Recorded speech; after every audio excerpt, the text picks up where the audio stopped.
नमस्कार विद्यार्थी मित्रांनो, मी विवेक सूर्यवंशी अल्टिमेट सक्सेस अकॅडमीच्या ऑनलाईन एज्युकेशन चॅनलमध्ये माझ्या सर्व 10वीच्या विद्यार्थ्यांचं मी स्वागत करतो.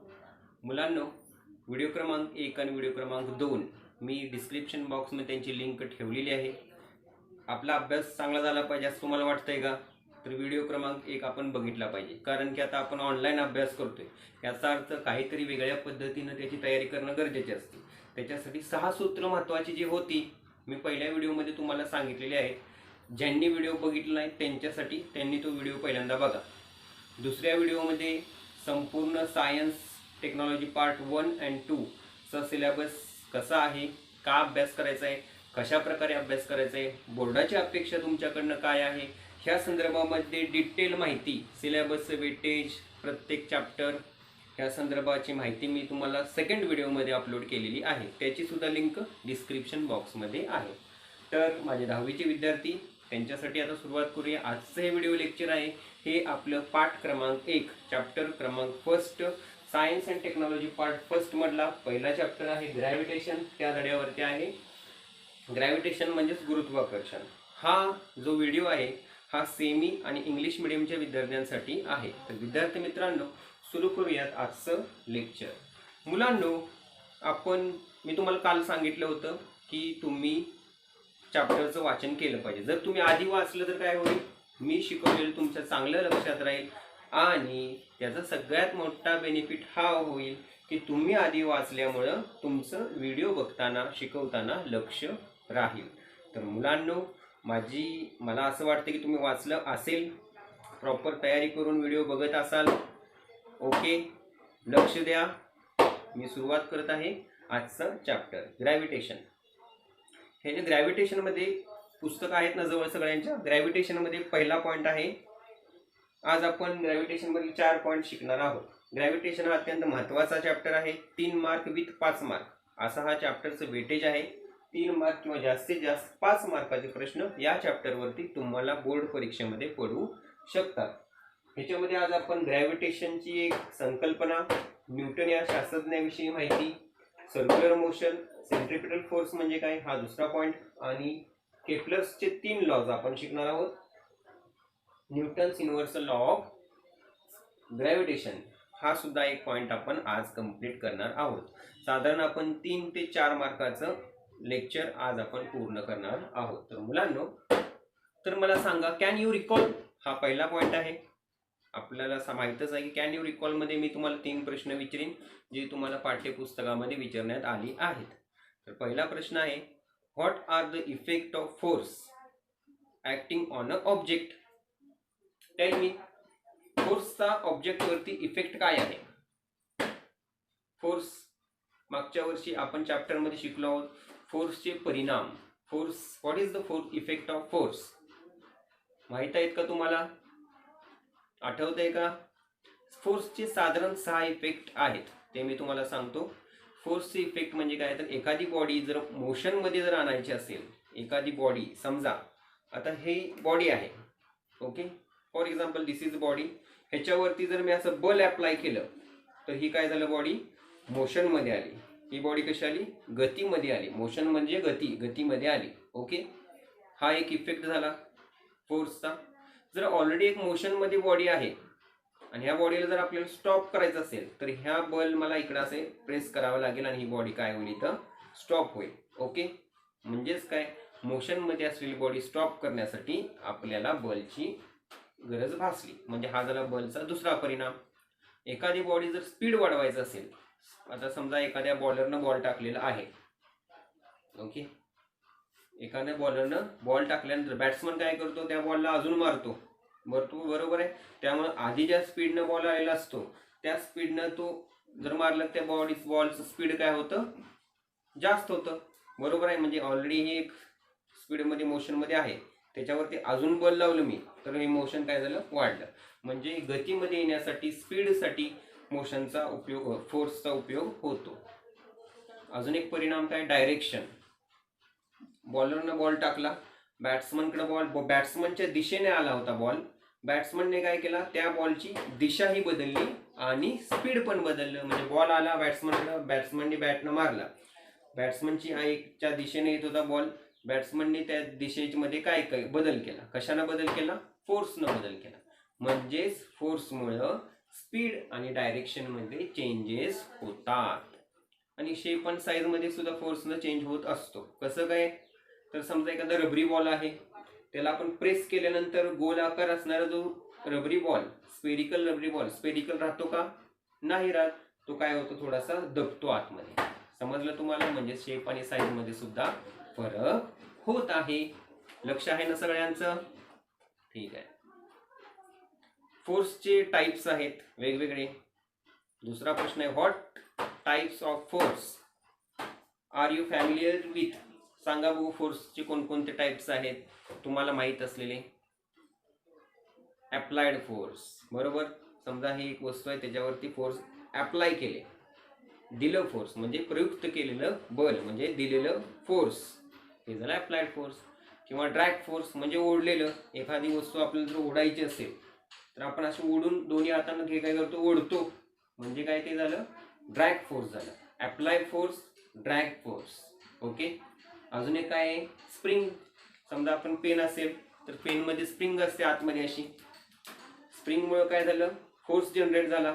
असं दाबल्यामुळे काय झालं, स्प्रिंगचं फोर्स पेनला स्प्रिंगमुळे बंद झाला पेन. ओके. हा झाला स्प्रिंग फोर्स. स्प्रिंगचा उपयोग आपण वेगवेगळ्या उपकरणामध्ये फोर्स जनरेट करण्यासाठी करत असतो. ओके. नेक्स्ट, आणि कुठला टाईप आहे, फ्रिक्शन फोर्स आहे. जर सायकल चालवतो आपण, सायकल गोल गोल गोल गोल सायकलचं चाक फिरत असतं, स्पीडमध्ये असतं.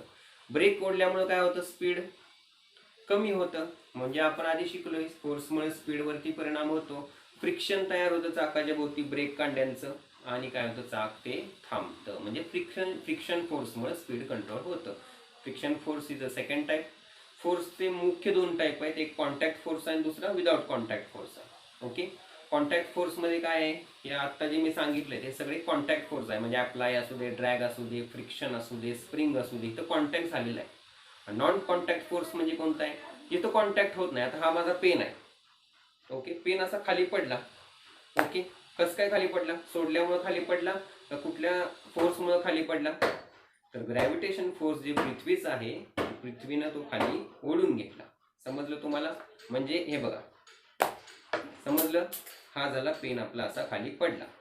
म्हणजे नॉन कॉन्टॅक्ट फोर्स जो आपल्याला दिसतोय का, नाहीये दिसत. ओके. हा झाला ग्रॅव्हिटेशन फोर्स. हा झाला फोर्सचा दुसरा परिणाम, म्हणजे दुसऱ्या टाईप मधला एक पॉइंट. मॅग्नेटचा एक फोर्स असतो. मॅग्नेट पण लोखंडाला काय करतं, आकर्षित करतं. इलेक्ट्रोमॅग्नेटिक फोर्सेस आहेत. हे वेगवेगळे फोर्सेस आपण फोर्सेसच्या टाईपमध्ये आपल्याला माहिती आहेत.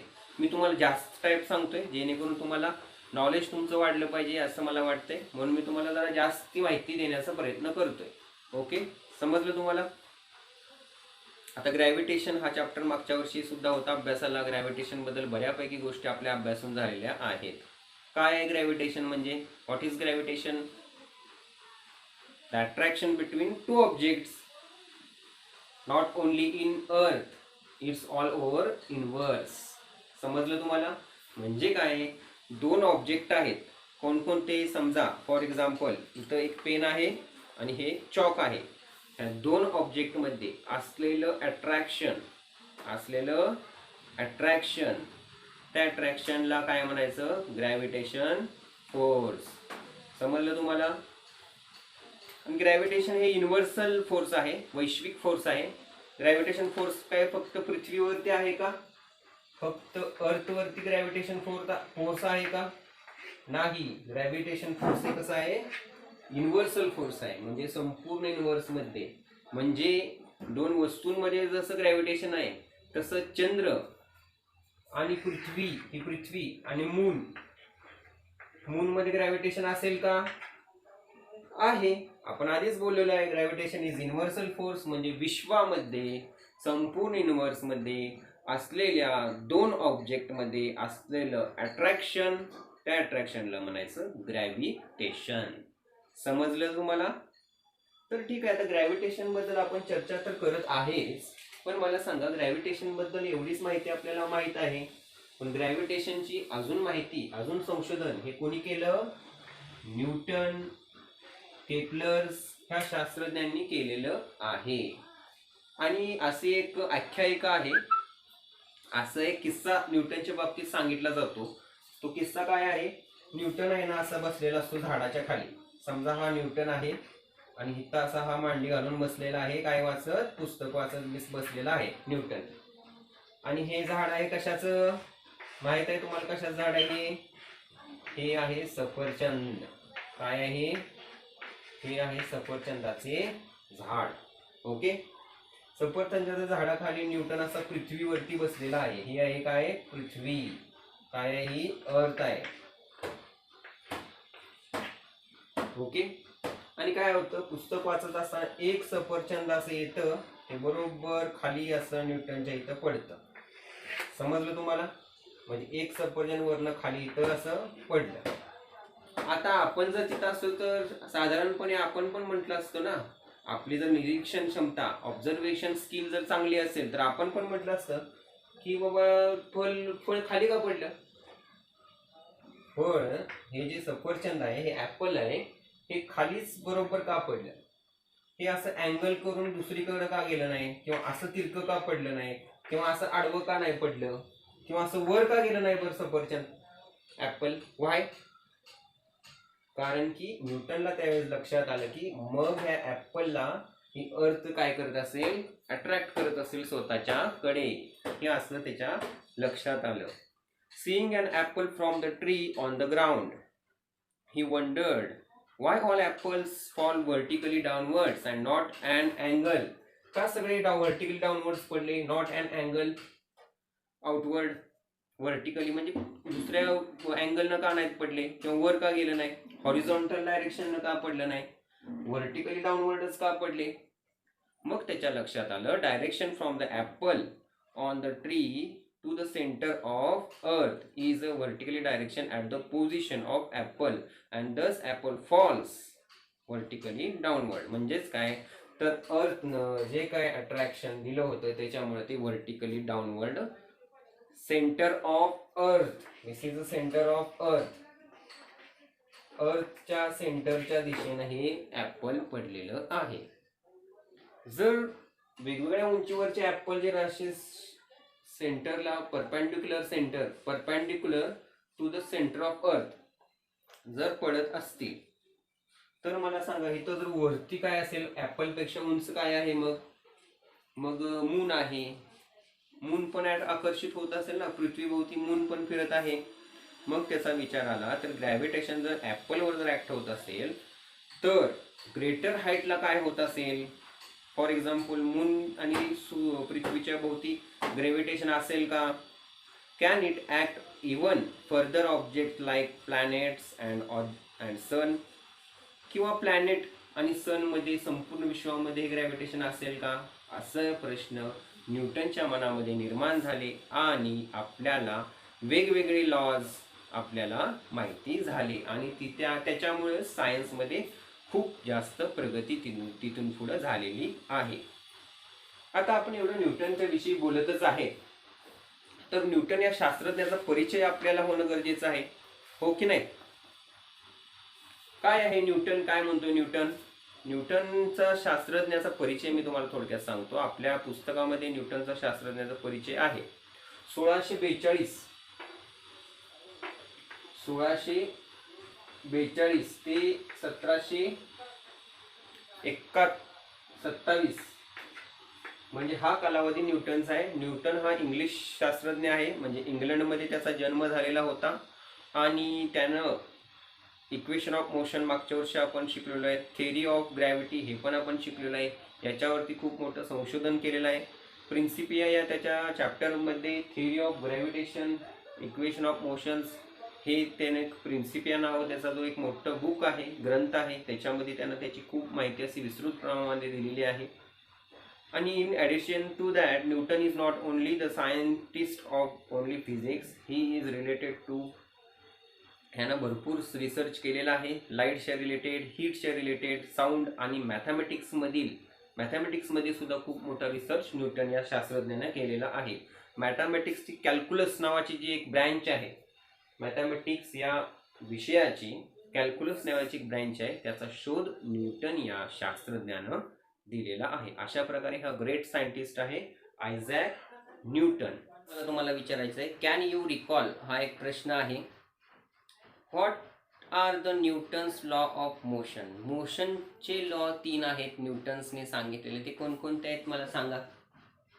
पहिला लॉ काय आहे, द ऑब्जेक्ट रेस्टमध्ये असतो म्हणजे स्थिर असतो किंवा ऑब्जेक्ट मोशनमध्ये असतो, जोपर्यंत त्याला एक्सटर्नल फोर्स आपण अप्लाय करत नाही तोपर्यंत मोशनमध्ये असलेला ऑब्जेक्ट रेस्टमध्ये येत नाही आणि रेस्टमध्ये असलेला ऑब्जेक्ट मोशनमध्ये जात नाही, जोपर्यंत आपण त्याला एक्सटर्नल फोर्स अनबॅलन्स्ड फोर्स देत नाही तोपर्यंत. ओके.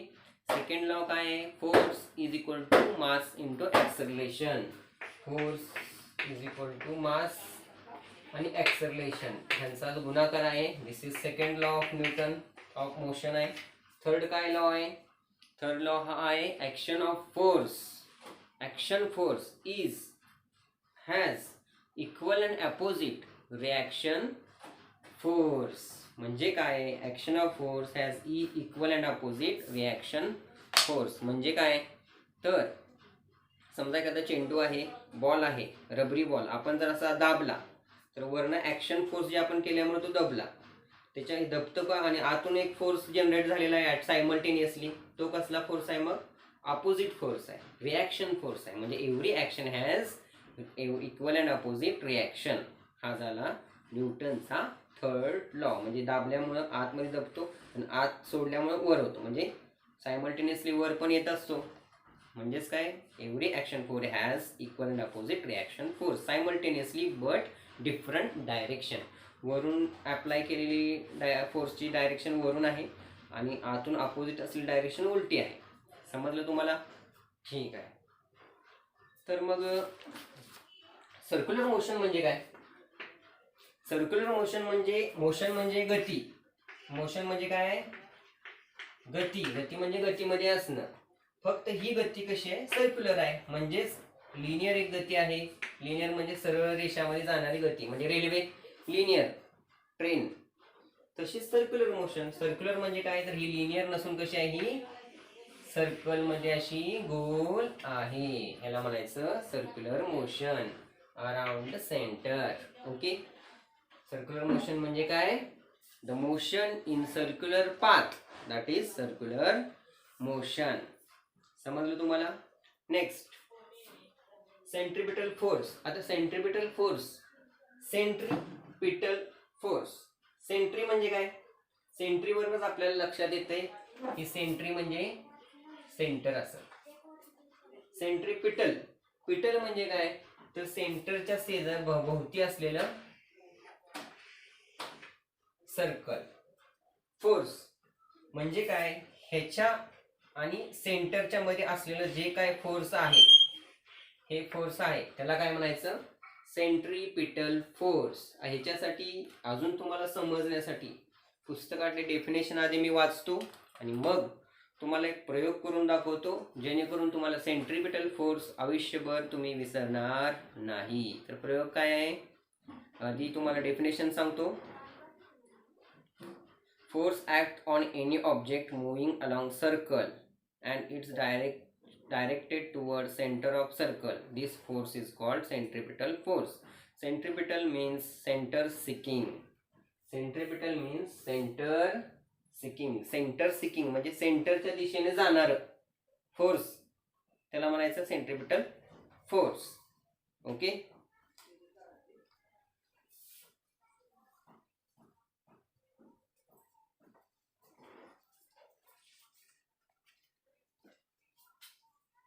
ठीक आहे. सेंट्रिपिटल मीन्स सेंटरच्या दिशेने जाणार आहे सेंट्रिपिटल फोर्स. ओके, समजलं तुम्हाला? नेक्स्ट, आता तुम्हाला एक प्रयोग करून दाखवतो. आता हे जे ऑब्जेक्ट आहे, हे ऑब्जेक्ट मी असे दोन्हीने इथं बांधलेलं आहे. सर्क्युलर मोशन म्हणजे काय आहे, तर सर्कलमध्ये फिरणार. आता हे ऑब्जेक्ट सर्कलमध्ये फिरते बघा, फिरते गोल गोल गोल गोल. आपल्या पुस्तकामध्ये ह्याचं हाच प्रयोग आहे, फिरते गोल. हे गोल का फिरते, कारण की ह्या ऑब्जेक्टला मी सेंटरच्या दिशेने खेचत आहे. समजते का तुम्हाला? हे बघा, हे गोल का फिरते, कारण ह्या सेंटर आणि हे ऑब्जेक्ट सेंटरच्या दिशेने खेचतोय का बघा. आलं का सेंटरकडं, समजा इकडं आहे, आलं का सेंटरकडं. मी वरती खेचतो आता बघा, हे खाली आहे, हे खाली आहे आणि हे सेंटर आहे. आलं वरती सेंटरकडं. आता हा सेंटर आहे, इकडं असेल तर इकडं सेंटरकडं आलं. समजलं. म्हणजे सेंटरच्याकडं खेचल्यामुळं हे ऑब्जेक्ट काय होतंय, ह्या सेंटरच्या भोवती सर्क्युलर पाथमध्ये मूव्ह होतंय. The object moving along circular path around centre, that force attract object towards center. That force is called centripetal force. समजलं तुम्हाला. एखाद्या वस्तूला सेंटरच्या दिशेनं खेचणारं फोर्स असतं, त्यालाच म्हणायचं सेंट्रिपिटल फोर्स. फक्त ते जे ऑब्जेक्ट आहे सर्क्युलर मोशन मध्ये असलं पाहिजे. अंडरस्टँड. ठीक आहे. तसंच आता बघा, आपण हे छोटासा प्रयोगावरनं केलं. तसंच पृथ्वी जी आहे आपली, सन, हे सन आहे समजा, ही दिस इज सन. ओके, हा सन आहे, हा पेन म्हणजे काय, सन आहे. हा पृथ्वी सुद्धा काय करते, त्या पेनाच्या सूर्याच्या भोवती काय करते, गोल गोल गोल गोल अशी फिरत आहे. म्हणजेच काय आहे, आणि गोल फिरते याचा अर्थ काय आहे, पृथ्वी, अर्थ किंवा प्लॅनेट कोणताही, त्याचा आणि सनच्या मध्ये काय आहे, फोर्स आहे. असू शकतं ना. तर आहे फोर्स, हे याच्यावरनं सिद्ध झालेलं आहे. म्हणजे इथं तुम्हाला एक 4-5 प्रश्न विचारलेले आहेत. आता मला सांगा, तुम्ही बघितलं की गोल जर एखादा जर सर्क्युलर मोशन मध्ये जर एखादा ऑब्जेक्ट असं फिरत असेल तर काय करत असतं, हे जे फोर्स असतं कुठं असतं, टुवर्ड्स सेंटर असतं. समजलं. तसंच हे सन आहे, सनच्या भोवती हे आपली पृथ्वी काय करते, अशी फिरते आहे. मग ह्याच्यामध्ये काय आहे, असं फोर्स आहे. सन काय करतोय, पृथ्वीला स्वतःच्या भोवती अट्रॅक्ट करतोय, स्वतःच्या सेंटरकडे. तसंच मून आहे, मून काय करते, पृथ्वीच्या भोवती फिरतोय. ही अर्थ आणि ही मून पृथ्वीच्या भोवती फिरतोय. म्हणजेच काय, पृथ्वी काय करते, मूनला स्वतःच्या भोवती अट्रॅक्ट करते. समजा ही अर्थ आहे आणि हा मून आहे. ही अर्थ आपली सेंटर आहे, ही मून असं आहे. ओके. म्हणजेच अर्थ काय करते, मूनला स्वतःच्याकडे आकर्षित करते. ते जे ज्या फोर्सनं आकर्षित करते त्या फोर्सलाच म्हणायचं centripetal force between earth, created by अर्थ, जनरेटेड बाय अर्थ. तसंच सनच्या बाबतीत आहे का, तर येस. मग हे 3-4 प्रश्न तुम्हाला विचारलेले आहेत इथं. Do you think some force is constantly acting on the moon? Yes, there is force. Because of this moon is revolving around earth. What must be the direction of force? मग मला सांगा, हे जे मून आहे हे पृथ्वीच्या भोवती असं फिरत आहे, तर हे फोर्सची डायरेक्शन कुठं आहे, पृथ्वीच्या सेंटरकडे, direction toward center of earth. आणि काय आहे, how would its motion have been if no such force? जर मला सांगा, पृथ्वीनं जर चंद्राला जर फोर्सनं आकर्षितच जर केलं नसतं तर हे मोशन जे आहे, गोल जे फिरणारं जे मोशन आहे, हे कसं असतं, हे जे चंद्र समजा असा फिरतोय मून पृथ्वीच्या भोवती, हे जर मोशनच जर नसतं तर चंद्राचं काय झालं असतं, असं गेला असता कुठं पण चंद्र. समजलं. मोशन नसतं तर चंद्र कुठेही गेला असता. समजलं. म्हणजे पृथ्वीच्या भोवती फिरला असता नसता माहीत नाही, कुठेही विश्वामध्ये फिरत असता. म्हणून हे सेंट्रिपिटल फोर्स अत्यंत महत्त्वाचं आहे संपूर्ण विश्वाचं कार्य व्यवस्थित होण्यासाठी. समजलं तुम्हाला. ठीक आहे. केप्लर्सचा लॉ. केप्लर्स हा एक सायंटिस्ट आहे. हा अत्यंत महत्वपूर्ण टॉपिक आहे केप्लरचा. IMP हे इम्पॉर्टंट पॉइंट आहे, हा लक्षात घ्या. दरवेळेस परीक्षेमध्ये हा केप्लर्सचा लॉ विचारलेला आहे. तुम्ही तुमच्या पुस्तकामध्ये IMP करा ह्या पॉइंटला. केप्लर्सचे 3 नियम आहेत. केप्लर्स हा एक शास्त्रज्ञ आहे. हा जर्मन शास्त्रज्ञ आहे. याची सुद्धा माहिती बुक्समध्ये आहे. बुकमधील 4 नंबरच्या पानावरती ग्रीन कलरच्या बॉक्समध्ये केप्लर्स ह्या सायंटिस्टचं इंट्रोडक्शन आपल्याला करून दिलेलं आहे. मी तुम्हाला म्हणतो, ज्या चॅप्टरमध्ये जे सायंटिस्ट येतील आणि जी काही अन्य माहिती तुम्हाला मिळेल त्यासाठी तुम्ही एक वही करा. सायंटिस्टची सगळी माहिती त्याच्यावरती लिहून काढा. म्हणजे काय होईल, वर्षाच्या शेवटी किंवा तुमच्या सेमच्या मध्ये तुम्हाला सायंटिस्टची माहिती संपूर्ण एका वहीमध्ये असल्यामुळं तुमचा एक चांगला सायन्सचा प्रोजेक्ट होऊ शकतो. सायंटिस्टची माहिती दिलेली आहे, त्यांनी केलेले महत्त्वाचे प्रयोग आहेत, रिसर्च आहे, ह्याची जर माहिती तुम्हाला असेल तर बऱ्यापैकी तुमचा सायन्सचा पोर्शनही तुम्हाला सोपा जाईल. ओके. केप्लर्सने 3 नियम आहेत आणि तुम्हाला माहीतच आहे की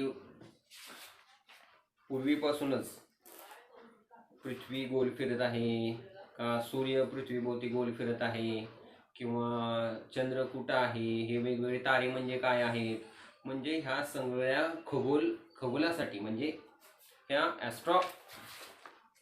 ॲस्ट्रॉनॉमीमध्ये ॲस्ट्रॉनॉमर्स, हे सगळे ॲस्ट्रॉनॉमर्स यांनी काय केले, संशोधन पूर्वीपासूनच केलेलं आहे, निरीक्षण केलेलं आहे, ऑब्झर्वेशन केलेलं आहे.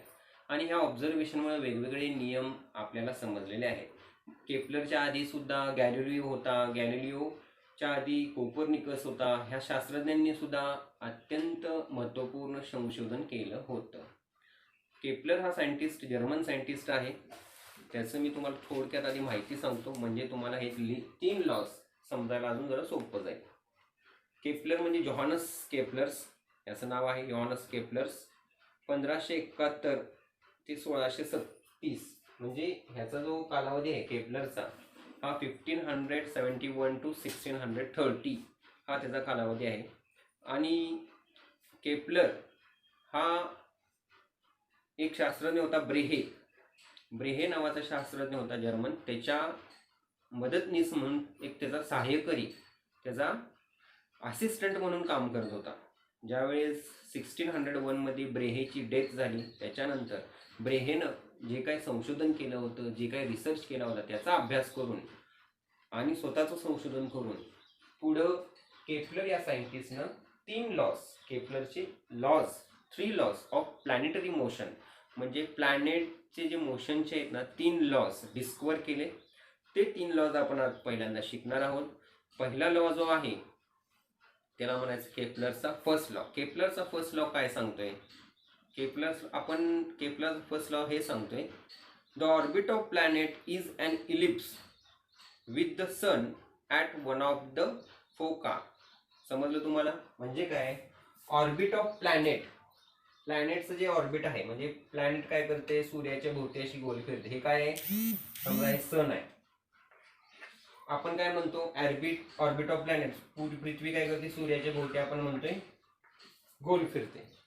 पण गोल फिरत नाही तर ती कशी फिरते, ते सर्कल मध्ये फिरत नाही तर ती कशी फिरते, orbit of planet is ellipse to sun. हे सर्कल आहे का, नाही, हे काय आहे, इलिप्स आहे. म्हणजे प्लॅनेट जे आहे इलिप्स मध्ये सूर्याच्या भोवती काय करत आहे, फिरत आहे. Orbit of planet is an ellipse, ह्याला म्हणायचं सर्कल, आणि ही जी आकृती आहे ह्याला काय म्हणायचं, इलिप्स. इलिप्स कसा तयार होतो हे मी तुम्हाला थोडक्यात सांगतो. हा कोन आहे, आईस्क्रीम खाल्लाय तुम्ही, आईस्क्रीमचा असा कोन असतो, ह्या कोनला जर असा छेद दिला तर असं सर्कल तयार होतं, म्हणजे अशी शेप तयार होतो, हा सर्कल तयार झाला. आणि जर आपण असा छेद दिला, असा कट जर केला कोनचा, तर हे इलिप्स तयार होतं. आणि इलिप्सला 2 सेंटर असतात. किती असतात, फोका, 2 फोकाय इलिप्सला असतात. किती असतात फोकाय, 2. म्हणजे ऑर्बिट ऑफ प्लॅनेट, ए नावाचा प्लॅनेट आहे, हा सन आहे. Orbit of planet is an ellipse, हे प्लॅनेट आहे, हे सनच्या भोवती काय आहे, इलिप्स मध्ये आहे. आणि sun is an at one of the foci, sun at one of the foci. म्हणजे काय, orbit of planet is ellipse with sun. Okay, orbit of planet is an ellipse म्हणजे हे with sun, and sun is at one of the foci. म्हणजे इथं तर सन असेल किंवा इथं तर असेल, म्हणजे वन ऑफ द दोघांच्या एकाच्या ठिकाणी सन, एका फोकाच्या ठिकाणी, म्हणजे 2 फोका असतात, फोकाज कशाला, इलिप्सला. तर एका फोकामध्ये काय असतो, सन असतो, म्हणजे एका नाभीमध्ये, एका सेंटरमध्ये. समजलं तुम्हाला? सेकंड लॉ काय सांगतो, सेकंड लॉ काय सांगतो, the line joining to the planet and sun is, second law तुम्हाला मी मोठी आकृती करून सांगतो. म्हणजे तुम्हाला समजेल चांगल्या प्रकारे. हे तर समजा सन आहे आणि हे काय आहे, प्लॅनेट आहे ए. ओके, काय सांगतो second law, the line joining the planet and sun, the line joining planet and sun, ही जी लाईन आहे straight line, the straight line joining planet and sun sweeps. Sweeps म्हणजे काय, स्वीप्स करणे, म्हणजे ही जी लाईन आहे ही अशी काय झाली इथं स्वीप केली. समजलं, आपण म्हणतो ना गाडीच्या काचेवरती वायपर असतं असं स्वीप करतो ना, स्वीप म्हणजे ही लाईन काय झाली तशी स्वीप केली. The line joining planet and sun sweeps.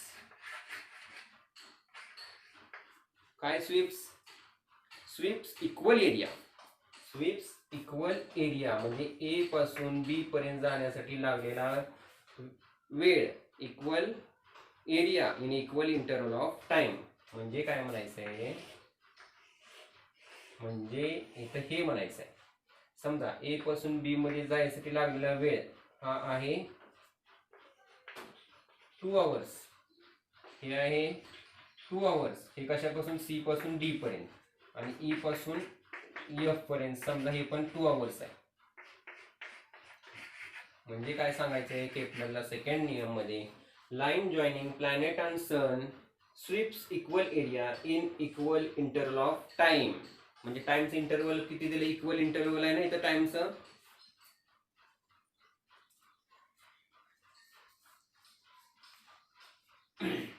टाइमचं इथे इक्वल इंटरवल आहे टाइमचं सुद्धा, हो की नाही. 2 hours 2 hours 2 hours. Line joining planet and sun sweeps equal area in equal interval of time. म्हणजे हा एरिया आणि हा एरिया आणि हा एरिया इक्वल असेल का, तर इक्वलच आहे. Equal area in equal interval of time हा झाला. समजा इथं जर 1 आवर असतं, हे 1 आवर असतं, हे 2 आवर आणि हे 2 आवर असतं, तर मला सांगा हा एरिया आणि हा एरिया जर इक्वल झाला असता का, आता नसता, कारण की 1 आवर मध्ये सी पासून डी पर्यंत प्लॅनेट गेलेला आहे, त्यामुळे हा एरिया आणि हा एरिया इक्वल नाही. आपल्याला नियम काय सांगतोय, नियम सांगतोय की line joining planet and sun sweeps equal area in equal interval of time. म्हणजे इथं टाइम पण काय पाहिजे, इक्वल पाहिजे, तरच हा एरिया काय असेल, सेम असेल. समजलं, लक्ष द्या मुलांनो, अत्यंत महत्वपूर्ण आपला टॉपिक सुरू आहे आता. थर्ड लॉ, कशाचा, केपलरचा third law. The square of period of its revolution around the sun is directly proportional to the cube of mean distance of planet from the sun. म्हणजे काय, पिरियड ऑफ रिव्हॉल्यूशन, रिव्हॉल्यूशन म्हणजे समजतं ना, स्क्वेअर ऑफ पिरियड ऑफ रिव्हॉल्यूशन म्हणजे काय, प्लॅनेटला सनच्या भोवती रिव्हॉल्यूशन म्हणजे एक आवर्तन करायला, म्हणजे गोल फिरण्यासाठी, एक परिक्रमा करायसाठी केवढा वेळ लागला, समजा टी एवढा वेळ लागला. ह्या वेळेचा काय आहे, स्क्वेअर आहे, स्क्वेअर ऑफ पिरियड ऑफ रिव्हॉल्यूशन म्हणजे ह्या वेळेचा स्क्वेअर आहे. हा स्क्वेअर डायरेक्टली प्रोपोर्शनल टू, कशाची प्रोपोर्शनल आहे, हा cube of mean distance. Cube आहे, कशाचा क्यूब आहे, हा क्यूब आहे मीन डिस्टन्स, म्हणजे mean distance of planet from sun. समजा इथं डिस्टन्स किती आहे, समजा इथं डिस्टन्स एवढा आहे एक्स, इथं डिस्टन्स किती आहे, इथं डिस्टन्स वाय आहे, हे डिस्टन्स जास्त आहे म्हणजे हे डिस्टन्स झेड आहे, हे किती आहे x1 आहे समजा. म्हणजेच काय आहे, हे डिस्टन्स जास्त आहे, हे डिस्टन्स त्याच्यापेक्षा कमी आहे, हे कमी आहे, हे त्याच्यापेक्षा कमी आहे, म्हणजे प्रत्येक ठिकाणी डिस्टन्स वेगवेगळं आहे. म्हणून आपण डिस्टन्स कसं घेतलंय, मीन डिस्टन्स घेतलंय. म्हणजे ह्यांचं मीन डिस्टन्स काय होईल, x plus y plus z plus x plus divided by 4. Okay, हे झालं ह्यांचं मीन डिस्टन्स. म्हणजे काय सांगायचे केपलरच्या थर्ड लॉ मध्ये, square of period of revolution, हा टी आहे पिरियड ऑफ रिव्हॉल्यूशन कशाच्या, around the sun is directly proportional to cube of mean distance of planet from the sun. Cube of mean distance of planet from the sun. समजा R हे मीन distance आहे, yes, प्लॅनेटचं सन पासून असलेलं distance मीन कुठला आहे, R आहे. या आरचा क्यूब आहे, R square is directly proportional to the R cube. हा झाला केपलर्सला थर्ड लॉ. हे आपण कसं लिहू शकतो, T square is equal to K R cube, म्हणजेच के बरोबर T square divided by R cube. हे झालं केप्लरचा थर्ड लॉ. ह्याच्यावरनं केप्लरचे अशा प्रकारे केप्लरने 3 लॉ सांगितले. पहिला लॉ काय होता? केप्लरचा फर्स्ट लॉ, अर्थ planet, the orbit of planet is an ellipse with the sun and sun is at one of the foci. दूसरा काय? the line joining planet and sun sweeps equal area in equal interval of time. and third law काय सांगते? square of period of revolution is directly proportional to the mean distance of planet from the sun. Cube of mean distance of planet from the sun. Understand? These are the 3 laws of Kepler which are very most important from your exam point of view. So understand these laws and read. Okay, हे जर आपले 3 laws केप्लरचे. Next आपण अभ्यास करूया Newton universal law of gravitation. तर विद्यार्थी मित्रांनो, Newton काय आहे मग? न्यूटनचा युनिव्हर्सल लॉ ऑफ ग्रॅव्हिटेशन. न्यूटनचा युनिव्हर्सल लॉ ऑफ ग्रॅव्हिटेशन हे काय सांगतो? मी तुम्हाला सांगतो. According to this theory every object in the universe, समजा this is object, every object in the universe attracts every other object in the universe. म्हणजे काय? विश्वामध्ये असलेली एक वस्तू दुसऱ्या वस्तूला प्रत्येक दुसऱ्या वस्तूला आकर्षित करीत असते. समजलं? Every object in universe attract every other object in universe. and that attraction force is, हे जे फोर्स असते दोघांमध्ये असलेलं जे फोर्स असतं, हे जे फोर्स अट्रॅक्शन फोर्स असतं is directly proportional to the masses of this object. ह्या दोन ऑब्जेक्टच्या मासेसच्या प्रोडक्ट बरोबर काय आहे? डायरेक्टली प्रोपोर्शनल आहे. आणि ह्या दोन मासेसमध्ये जे काय अंतर आहे, हे जे अंतर आहे त्या अंतराच्या डिस्टन्सच्या स्क्वेअरच्या इनव्हर्सली प्रोपोर्शनल आहे. समजलं तुम्हाला? आता मी तुम्हाला आकृती काढून डायग्राम काढून सांगतो. थोडक्यात काय म्हणायचंय? According to the Newton's gravitation law, समजा ह्याचं मास m1 आहे, ह्याचं मास m1 आहे, ह्याचं मास m2 आहे. ह्या दोघांमध्ये डिस्टन्स किती आहे? d एवढं ते डिस्टन्स m1 आणि m2 मध्ये आहे. m काय करतोय? ह्याला अट्रॅक्ट करतोय आणि m1 काय करतोय? m2 ला अट्रॅक्ट करतोय. म्हणजे हे जे फोर्स आहे ह्या दोघांच्या मध्ये असलेले जे फोर्स आहे, हे फोर्स काय आहे? According to this law, Newton's universal law of ग्रॅव्हिटेशनच्या नुसार हे force is directly proportional to product of this two masses. Product कसा करणार? म्हणजे गुणाकार. Product m1 into m2, product of this masses, directly proportional आणि universally proportional to the square of distance between them. ह्या दोघांच्या मध्ये असलेला डिस्टन्स d आहे, ह्या d चा square. This is law of gravitation, universal law of gravitation. समजलं? हे कसं लिहितो आपण? F बरोबर g m1 m2 upon d square. हा g काय आहे? What is g here? g is gravitational constant. g is gravitational constant. हे g हा ग्रॅव्हिटेशनल कॉन्स्टंट आहे ना. ह्या ग्रॅव्हिटेशनल कॉन्स्टंटची व्हॅल्यू हेनरी कॅव्हेंडिश या शास्त्रज्ञाने शोधून काढलेली आहे. ह्या g ची व्हॅल्यू आहे 6.673. ह्या g ची व्हॅल्यू किती आहे? 6.673 into 10 raised to minus 11 newton metre square per kilogram square. हे ह्याचं काय आहे? SI unit. कशाचं? जीचं SI युनिट कसं आलं बघायचं का तुम्हाला? ह्या जीचं SI युनिट कसं आलं हे बघूया. जीचं SI युनिट g बरोबर F D square divided bye m1 m, बरोबर. म्हणजे इथं जी होता जी इथंच ठेवला, डी स्क्वेअर इकडे गेला, m1 m2 ह्याच्या खाली आलं. ओके, म्हणजे जी बरोबर काय असतं, एफ म्हणजे न्यूटन, डी कशामध्ये मोजतो, मीटर, मीटरचं काय आहे इथं स्क्वेअर आहे, हे काय मास, मास किलोग्रॅम मध्ये मोजतो, केजी, केजी म्हणजे केजीचा स्क्वेअर. हे झालं युनिट ऑफ ग्रॅव्हिटेशनल कॉन्स्टंट.